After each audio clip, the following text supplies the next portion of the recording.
Sunday அதுவுமா போர் அடிக்குதுன்னு ஃப்ரெண்டோட ஃபார்முக்கு போயிருந்தேன். போகும்போது என்னோட ஃப்ரெண்ட் 2 பேரும் கூட்டு போயிருந்தேன். போன இடத்துல அவனுங்க ஃபோட்டோ ஷூட் எடுத்துட்டு இருந்தானுங்க. என்னோட ஃப்ரெண்ட் என்ன சொன்னா, "தேன் கூடு இருக்கு. தேன் எடுக்கலாமா?" அப்படின்னு சொல்லி கூப்பிட்டான். சரின்ட்டு போய் பார்த்தா, அங்க ரொம்ப பெரிய தேன் கூடா இருந்துச்சு. இதுல தேன் எடுத்தா அது நம்ம தேன எடுத்துரும் போல. சரி வா வேற இடத்துல ஒரு தேன் கூடு இருக்குன்னு சொல்லி கூட்டு போனா, அங்க போனா மட்டையில ஒரு சின்னதா ஒரு தேன் கூடு கட்டியிருந்துச்சு.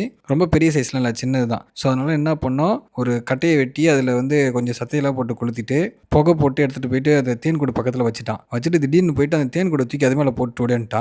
ஒரே சிரிப்பா போயிடுச்சு. அங்கருந்து தப்பிச்சு போறதுக்குள்ள ஒரு பெரிய பாடம் ஆயிடுச்சு. சிதறி ஓடிட்டோம். திருப்பி கொஞ்ச நேரம் சென்று திருப்பி ரிட்டர்ன் வந்தோம். அங்க தேன்லாம் இருக்கா? தேன் கூடுலாம் இருக்கா? அப்படின்னு சொல்லிட்டு. பார்த்தா தேன் கூடும் கடிக்காது இருக்கு. பாவா. தேனீயும் லைட்டா பறந்துட்டு இருந்துச்சு. எனக்கு தெரிஞ்ச கரத்த எல்லாம் காமிச்சு, அந்த தேன் கூடு இருந்த அந்த மட்டைய தூக்கிட்டு ஓடியாந்துட்டேன். அந்த தேன் கூடு இருந்த மட்டையில இன்னும் கொஞ்சம் தேனீ இருந்துச்சு. இன்னொரு ஃப்ரெண்டு அவனோடக்கு தெரிஞ்ச கரத்தெல்லாம் காமிச்சு அந்த தேனீலாம் தெருத்திட்டான். தெருத்தின பிறகு பார்த்தா 2 தேன் நட மட்டும் இருந்துச்சு. அதுல கொஞ்சம் தான் தேன் இருந்துச்சு. ரொம்பலாம் இல்ல. பட் ஆனா இது ஒரிஜினல் தேனு. பார்க்கும்போது தான் எங்களுக்கே தெரிஞ்சது. அப்பதான் முட்டைலாம் வச்சு செல்லுல முட்டை வச்சிருந்துச்சு. சைடுல பார்த்தா தேனு. சரி ஓகே சாப்பிடலாம்னு சொல்லிட்டு பறிச்சு சாப்பிட்டு பார்த்தோம்.